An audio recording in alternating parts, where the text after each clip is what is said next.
በስመ አብ ወወልድ ወመንፈስ ቅዱስ አሐዱ አምላክ አሜን። ሰላም አምላክ ምስ ኩልሃና ይኹን። ስድራ ልዕሊ እግዚአብሔር ከመይ ኣለኹም? እምበኣርከስ ንሎማዓንቲ እውን ሰማዕትነታ የምልጥኩም ካብ ትብል መጽሓፍ ብቅዱስ ዮሃንስ አፈወርቂ ዝተጻሕፈት ናይ ሕልና ዳኛ ብትብል መንፈሳዊ ጽሑፍ ሒዘልኩም ክቐርብ እሞ ንኸትከታተሉኒ ብኽብሪ ይዕድም። ናይ ሕልና ዳኛ ስለምንታይ እዩ እግዚአብሔር ኣብ ሕልናና ናይ ነፍሲ ወከፍ ንቕሕን ትጉህን ዝኾነ ዳኛ ዘቐመጠልና ኢልካ እንተሓቲትካ ካብ ወገን ደቂ ሰባት ነዚ ደቃስ ዘይብሉ ናይ ሕልና ዳኛ ዝመሳሰል ዝወዳደር ዳኛ ስለዘየለ እዩ ኢሉ እዩ ዝምልሰልካ።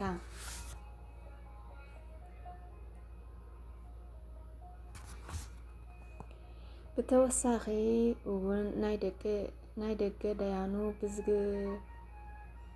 ብገንዘብ ሓሶት ብምትላል ናይ ሓሶት ፍርዲ ንኽፈርዱ ብምፍርራሕ ከምኡ እውን ብኻልኦት ዝተፈላለዩ ምኽንያታት ነቲ ርቱዕ ቅኑዕ ዝኾነ ውሳኔኦም ክጠዋዊዎ ይኽእሉ እዮም። ናይ ሕልና ዳኛ ግን በዞም ዝገለጽናዮም ምኽንያታት ብዝኾነ ይኹን መንገዲ ዝተታለለ ኣይኮነን። ጉቦ እንተሃብካዮ ክንሕስዎ ምስ እንፍትን እንተኣፈራርሕናዮ ካልእ እንተገበርና እዚ ናይ ሕልና ዳኛ ነቲ እንሓስቦን እንሰርሖን ኃጢአት ከይጠዋወየ ሓቀኛ ፍርዲ እዩ ዝህብ።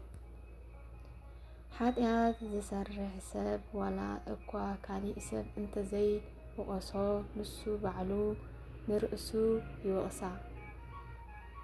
ሓደ ግዜ ወይ ክልተ ግዜ ጥራሕ ኣይኮነን መላእ ዘመኑ እናደጋገመ ሕልንኡ ይወቕሶ።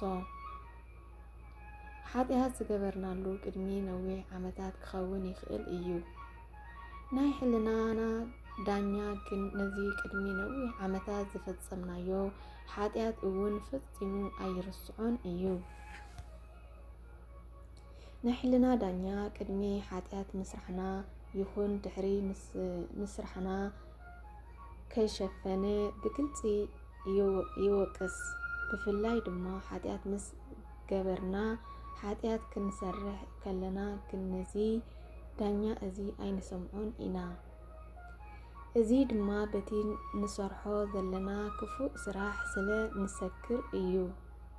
ኃጢአት ሰሪሕና ምስ ወዳእና ግን ብቕጽበት ናይ ጣዕሳ ጭጉራፍ ይመዝልና። እዚ ድማ ምስታ ፃዕሪ ዝሓዛ ሰበይቲ ብኣንጻሩ ማለት እዩ። ጥንስቲ ሰበይቲ ፃዕሪ ውልድ ክጅምራ እንከሎ ኣዝዩ ዘጨንቕ ሕማም እዩ ዝስምዓ። ምስ ሓረሰት ግን ብቓላት ክግለጽ ዘይክእል ሓጎስ ይስምዓ። በቲ ዝተወለደ ውላዳ ተሐጐስ። ኃጢአት ክንሰርሕ ከለና ግን ብኣንጻር ናይዚ እዩ። ብሓሳብ ዝጠነስናዮ ኃጢአት ብግብሪ ክሳብ እንገብሮ ሓጐስ ይስምዓና። እቲ ክፉእ ውላድና ኃጢአትና ብግብሪ ምስ ወለድናዮ ግን ኣብ ቅድሚ ውላድና ኃጢአትና ከቢድ ሕፍረት ይስምዓና። ፃዕሪ ውላድ ካብ ዝሓዛ ሰበይቲ ንላዕሊ ድማ የሳቅየና።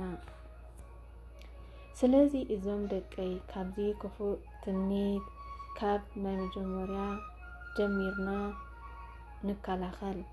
እንተተቐቢልናዮ ድማ ገና ፍረ ቅድሚ ምፍራዩ ኣብ ውሽጥና ዝሓሰብናዮ ብተግባር ከይፈጸምና ንቕተሎ።